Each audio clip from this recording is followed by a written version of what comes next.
One of the scariest stock charts I've seen in a while. Just more validation that deflation is coming. I'm telling you, a lot of people misunderstand what deflation means. That just means things get cheaper, Josh. No, it's a hell of a lot more than that. So let's dive into the zero hedge here. This is frightening. Is too strong. This is illuminating. Let's put it that way. Dateline today, February 24th. RentACenter gives dire update on state of U.S. consumer. All right, and so we're just going to go down here, right here. RentACenter. Zoops.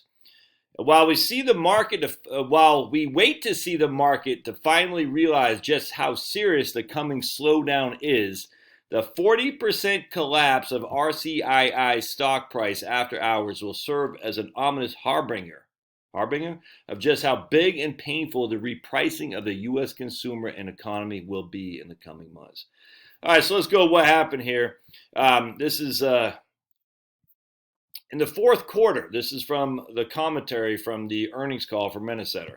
In the fourth quarter, the combined effect of significantly reduced government stimulus, decades-high inflation, and supply chain disruptions impacted our target customers' ability to access and afford durable goods, which negatively impacted our results.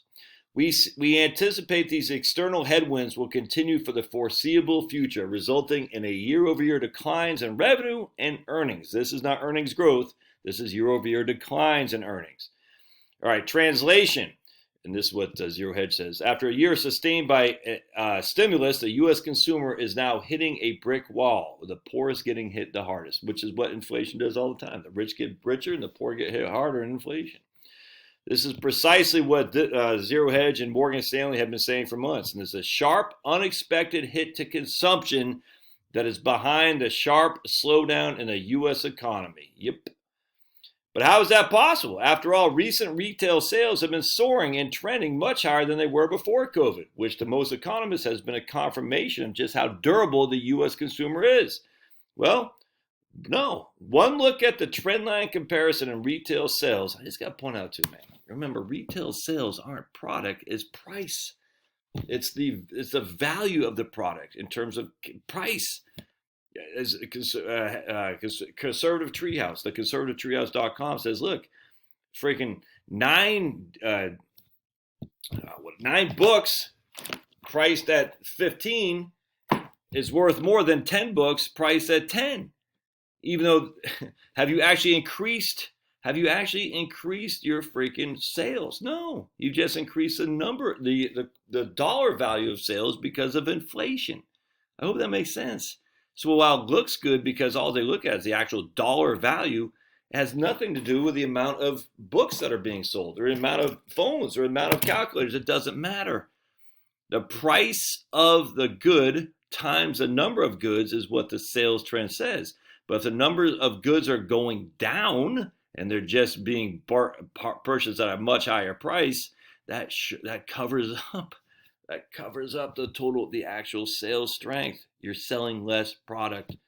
Less product means less profitability. Anyway, so here we go right here. Real retail sales versus real disposable income. You see that trend line. Zoops. All right.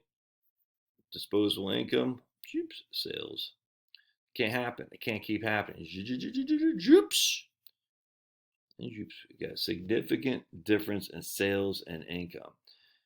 Disposable income is collapsing right there. Disposable income. As for retail sales, the reason why they've been red hot is simple. U.S. consumers are expecting higher prices in a few months, and they're buying now to avoid paying more in the future. More ominously, RentACenter commentary confirms what Morgan Stanley noted last week when he predicted a sharp slowdown in the economy, when he noted that whether it's the payback in demand or a sharp decline in real disposable income, the rate of consumption is likely to disappoint expectations in the first half of 2022. Furthermore, this weaker consumption is arriving just as supply chains are starting to loosen up. Interesting. Some of this is likely to be aided by the end of Omicron and labor shortages that has created the transportation and logistics industries.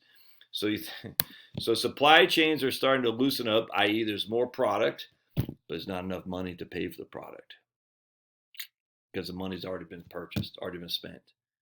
So what happens when supply increases and demand falls off a cliff? That's freaking deflation, man. You think about in your neighborhood. You think about your neighborhood. When there's 3 buyers for 1 seller, there's inflation on the price. When there's 3 sellers for 1 buyer, there's deflation on the price part. It's just that simple, man. Supply, the number of houses are available to sell. Demand, the number of buyers to buy those houses. Supply is higher than demand, which is coming because the supply chains issues are loosening up, and that got to optimize my storage. Okay, come on, man, think about this for just a second. This is bad. I mean, look, it's gonna be bad. I mean, what I'm saying is it's bad. It doesn't mean we're all gonna die. It just means deflation, and everyone just thinks like they think deflation means, oh, it's good. It means prices are lower. Yeah, but it's more than that. What do you think the depression was? Mass deflation. Am I saying we're gonna go back in that? I have no idea. Well, stagflation is probably more like it. Higher prices of goods with fewer goods being purchased because you can't afford them because of the price of energy. And now we got Sniffy Joe shutting down more and more pipelines. Russia invading the Ukraine, and Russia and then Germany saying we're not going to approve your pipeline to give us the natural gas we need. We're just dealing with the end of the administrative state, and it's going to get interesting. So just be prepared. I will see you.